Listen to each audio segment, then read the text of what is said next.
ඉදීම තුළින් මේ පොලිස් සංස්කෘතිය අද වෙනකොට ඇතිවලා තියෙනවා. ඒක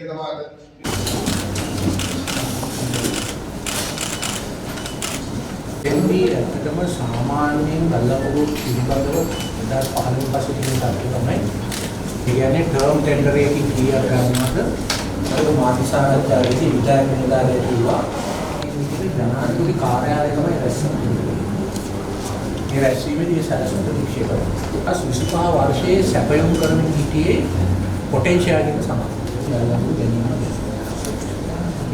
දැන් අද පක්ෂ දෙක අතර කතා වුණේ මේ ගල්ලංගුරු ගැන විතරක්ද තවත් දේවල් කතා වුණා?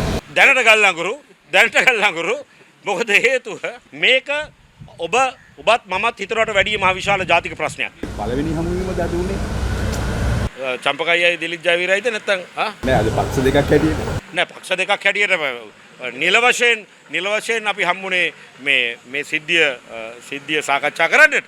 නමුත් අපි දීර්ඝ කාලයක් ඉතින් අපේ අවුරුදු 30කට වැඩි ඉතිහාසය තුළ අපි සංවාද කරලා තිනවා සාකච්ඡා කරලා තිනවා ගුරු හරුකම් අරන් තියනවා නමුත් ප්‍රශ්නයක් නැහැ නේ. ගල්ලංගුරුත් එක්ක තව කතා කරාද වෙන ඔය දේවල්? නෑ දැනට ගල්ලංගුරු පමණයි. ඒකෙන් හිතා ගන්නට පුළුවන් ගල්ලංගුරු එක කොච්චර දුර යන්නත් පුළුවන්ද කියලා. දන්න හැටියට එකම මතවාදයක යන පක්ෂ දෙකක්.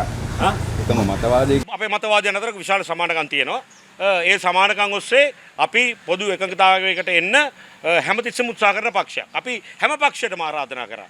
මේ රට අද වැටමින් පවතින තත්ත්වය ඊටාම ඛේදනීයයි. ඒ නිසා අපේ තියෙන වෙනස්කම් පැත්තකට දාලා අපිට පුළුවන් කොයිතැනද එකතු වෙන්න කියලා එතෙන්දී අපි එකතු වෙන්න සූදානම්. ඒක අපි අවංක දේශපාලන පක්ෂයක්.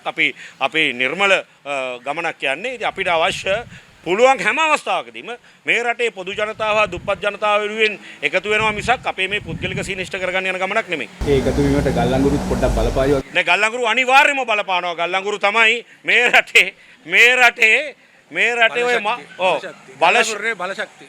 I mean ගල්ලංගුරු කියලා අපි මේකට කියමු අර මහ බැංකුව වංචාව වගේ මේක ගල්ලංගුරු වංචාව කියලා අපි කියමුකෝ. අපිට කැප්ෂන් එකක් දාගන්න ඕනේ. ටැග්ලයින් එකක් මේ කැප්ෂන් එකක්.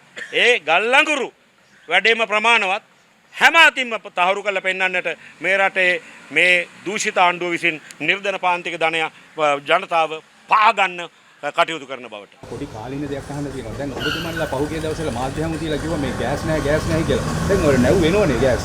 දැන් අපි එකක් තමයි මේ මාධ්‍ය හමු තිබ්බේ නැහැ. හැබැයි මාධ්‍ය මතු වුණා.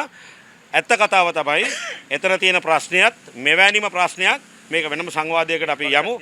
ඒත් බලශක්තිය හා සම්බන්ධ ප්‍රශ්නයක් එතනත් මතුවෙන්නේම මේ හා සමාන ප්‍රශ්නයක් බව අද මම කිව්වා කියලා මතක තියාගන්න. ඒ සඳහා වෙනම සංවාදයකට අපි යනවා මේ මෙතුමාගේ කාර්යාලයට.